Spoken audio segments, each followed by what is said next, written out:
সাফা আপু গাড়ি নিয়ে এসে এই কেকের বিজনেস করতেছে। কল্পনা করা যায় যে আসলে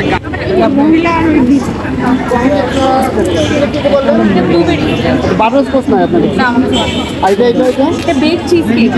চকলেট এটা ব্লুবেরি আর ওগুলোতে চকলেট আচ্ছা এটা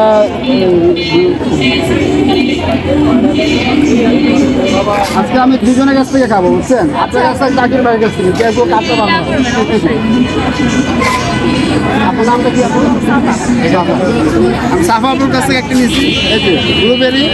এবং এটা খাওয়ার পর রিভিউ দেবো এবং খাওয়ার পর আমি যাবো আবার ওনারটা কেমন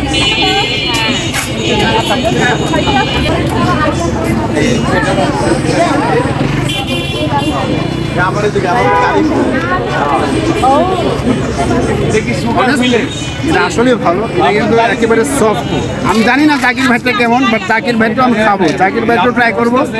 জাকির ভাইটা ট্রাই করে তারপর আমি অনেস্ট রিভিউ দেবো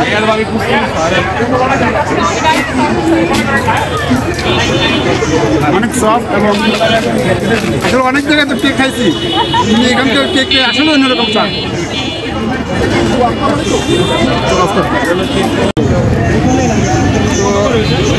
সাফা আপু গাড়ি নিয়ে এসে এই কেকের বিজনেস করতেছে। কল্পনা করা যায় যে আসলে গাড়ি নিয়ে এসে কেকের বিজনেস করতেছে আর আমরা কি করি আমরা বাহিরে ঘোরাঘুরি করি খেলাধুলা করি তো আপনারা যারা আসলে বিজনেস করবেন ভাবছেন অবশ্যই আপনারা যে যাই পারেন না কেন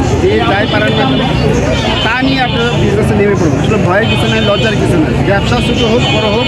ব্যবসা মানেই ব্যবসা এখানে আসলে ব্যবসা জিনিসটা হালাল কেউ আসলে এখানে বাজেভাবে নেবেন না কেউ কোনো